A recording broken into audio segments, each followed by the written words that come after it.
వెనకట కరువు వస్తే 7 ఏండ్లు వరుసగా వచ్చేదట.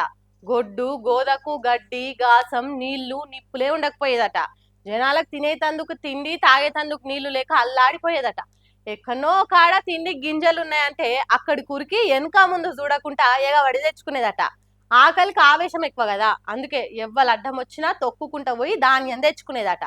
వెనకటి రోజులు అట్లుంటే ఇప్పటోళ్ళకి ఏమైందో, ఎందుకు కరువు వచ్చిందో తెలియదు కానీ ఇక చూడు ఏం చేసిండ్రు. తలా ₹1 కూడేసి సాయం చేస్తే ఓ జీవితం బాగుపడుతుంది. అదే జనం తలా ₹1 అందుకొని పోతే ఒక జీవితం ఆగమైతుంది. కాబట్టి సాయం చేయకున్నా పర్వాలేదు గాని చచ్చిపోయేటట్టు మాత్రం చేయొద్దు కదా. కానీ ఇక్కడ జనం చూడుండ్రి, అర నిమిషంలో ఎంత ఆగం చేసిండ్రో.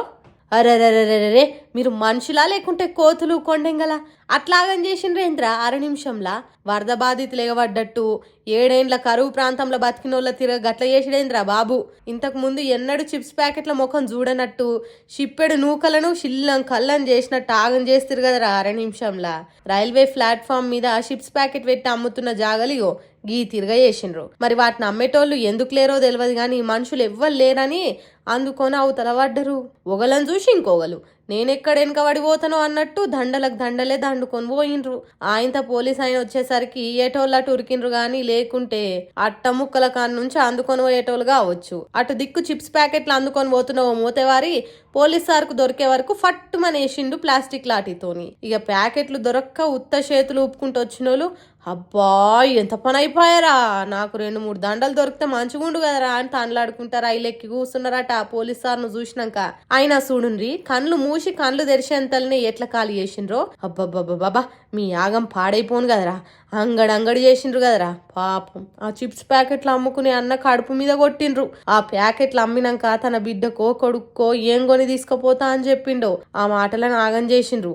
పోటీ పడి మరి ఓగల పొట్టగొట్టే పనులు చేసేదానికి మీకు చేతులు ఎట్లా వచ్చినాయిరా అని తిట్టుకున్నారు కావచ్చు. చీచి చిప్స్ ప్యాకెట్ల కోసం ఇంత చీప్ పనులు చేయాలనా, ఏం మనుషులరా మీరు అని ఈ వీడియోని చూసిన జనాలు తిడుతున్నారు. ఇక అందుకే కావచ్చు భారతదేశం ఆకలి రాజ్యంలో 102వ జాగలున్నది. ఏం జనాలో ఏమో పోన్రి. కాంగ్రెస్ సర్కార్ ఇచ్చిన 6 గ్యారెంటీలల్లా ఆడపిల్లలకు స్కూటీ కూడా ఒకటి. ఆ స్కూటీలు ఇవ్వకుంటే కాంగ్రెస్ పార్టీ లీడర్లకున్న 2 వీలర్ షోరూమ్ల మీద దాడి చేయండ్రి. ఎవరికి స్కూటీ కావాలనో వాళ్ళు పోయి తెచ్చుకోండి అని ఆర్మూర్ ఎమ్మెల్యే పైడి రాకేష్ రెడ్డి అన్నాడు. దానికి కాంగ్రెస్ పార్టీలకు కట్టలేగంత కోపం వచ్చిందట.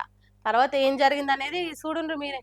ఎన్నికల దగ్గర పడుతున్న ఆ కొద్ది రాజకీయం చిన్నగా రగులుకుంటుందో లేకుంటే రగిలేతట్టు చేస్తున్నారో తెలియదు గానీ ఇంకో 6 నెలల ఎన్నికలు ఉన్నట్టు సిచ్యువేషన్ క్రియేట్ చేస్తున్నారు. స్కూటీల కోసం కాంగ్రెస్ పార్టీ లీడర్లు 2 వీలర్ షోరూమ్ల మీద దాడి అయ్యిర్రి అని ఏమంట బీజేపీ ఎమ్మెల్యే పైడి రాకేష్ రెడ్డి అన్నాడు. ఆర్మూర్ లోకల్ కాంగ్రెస్ లీడర్లు పండ్లు పటపట కొరికిర్రు. రాకేష్ రెడ్డి మా షోరూమ్ల మీద దాడి చేయంటవా, దానికంటే ముందు కాంగ్రెస్ పార్టీలమే నీ ఇంటి మీద దాడి చేస్తామన్నట్టు చెలో అంకాపూర్ అనే కార్యానికి కదం దొక్కిర్రు. రాకేష్ రెడ్డి సొంత ఊరు అంకాపూర్లో ఆగమాగం చేద్దామని చూసిర్రు. ఇటుపక్క రాకేష్ రెడ్డి బలగం కూడా బడితెలు బట్టి బరిగీసి కొట్లాడుకుందాం రారి అన్నట్టు కచ్చే కాలుతూ వీర్రు. కానీ నడిమిట్ల పోలీసులు ఏంటరా లా అండ్ ఆర్డర్ తప్పితే లాగులు దడిచేటట్టు చేస్తామన్నట్టు 144 సెక్షన్ పెట్టిర్రు. ఇక తర్వాత రాకేష్ రెడ్డి మీడియాతో మాట్లాడుకుంటే ఏమన్నాడో ఇనుర్రి. కాంగ్రెస్ నాయకులు ఒక్క మెడలు కూడా ఒక్క గొలుసు ఉండకుండా తెలంగాణ ప్రజలకు ఈ రోజు చెప్తున్నా, ఒకవేళ తులం బంగారం ఇవ్వకపోతే ఎక్కడ కాంగ్రెస్ నాయకులు కనబడతల మెడల చైన్లు కూడా తీసుకోండి, ఏమి తప్పు లేదు, లేకపోతే ప్రభుత్వం నుంచి చేయండి. అగో అట్లా చేయాలంటే తెలంగాణ పబ్లిక్ కాంగ్రెస్ పార్టీ లీడర్లు కానొస్తే చాలు మెడలకు గొలుసులున్నాయా, చేతేళ్లకు ఉంగరాలు రంగురాలున్నాయా, ముంజేతికి బ్రాస్లెట్లున్నాయా, ఇంకేమైనా బంగారం ఉంటే కనిపించరాల్సిన కథం చేయర్రి, తర్వాత ఏం జరిగినా నేను చూసుకుంటా అన్నట్టు చెప్పిండు. మంచి ఉపాయం చెప్పారు సార్ పబ్లిక్. కూటీలంటే కాంగ్రెస్ పార్టీల షోరూమ్లలో తీసుకోమన్నారు, బంగారాన్ని గొలుసులు తెంపుకోరు అన్నట్టు చెప్పిర్రు. అట్లనే 2 సీజన్ల రైతు భరోసా పైసలు రాలేదు, వాటి సంగతి ఎట్లనో చెప్తే కూడా మంచి కూడా అన్నట్టున్నారట. రాకేష్ రెడ్డి సార్ మాటలను ఖచ్చితంగా ఫాలో అవుతామని కంకణం కట్టుకున్నోళ్ళు. అట్లనే తెలంగాణ అక్కలకు నెలకు 2500 ఇస్తామన్నారు. అవి ఎట్లా వస్తాయో చెప్పాలి, ఏ తీరుగా దాడి చేసి తీసుకోవాలని చెప్పాలని డిమాండ్ చేస్తున్నారు అమ్మలక్కలు. అట్లనే రైతులకు 2 లక్షల రుణమాఫీ అని చెప్పి సగం చేసి చేతులు దులుపుకుంది కాంగ్రెస్. కడమ రుణమాఫీ ఎట్లనో చెప్పాలి. రాష్ట్ర సర్కారే కాదు సెంట్రల్ సర్కార్ కూడా ఏడాదికి 2 కోట్ల ఉద్యోగాలు ఇస్తామని చెప్పింది. అవి ఎట్లా దక్కించుకోవాలనో ఏ తీరుగా దాడి చేయాలనో అని కూడా చెప్పాలని అంటున్నారు. తెలంగాణలో ఉన్న ఏ ఒక్క ప్రాజెక్టుకు జాతీయ హోదా ఇయ్యలేదు. అప్పట్లో పాలమూరు రంగారెడ్డి ప్రాజెక్టుకు జాతీయ హోదా తెప్పిస్తామని బీజేపీ పార్టీలు చెప్పిర్రు. మరి దాన్ని ఎట్లా దక్కించుకోవాలని చెప్పాలంటున్నారు. తెలంగాణ రాష్ట్రానికి రావాల్సిన ఐటీఐఆర్ గుజరాత్ రాష్ట్రాన్ని తీసుకుపోయారు.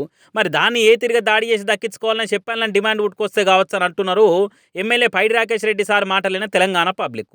మరి దాడి చేసి గుంజుకునుడు తెంపుకునుడు ఎత్తుకపోవుడు అనే కాన్సెప్ట్లు తెలంగాణ రాజకీయాలను ఎంత దూరం తీసుకుపోతాయో ఏం కథనో చూడాలిగా.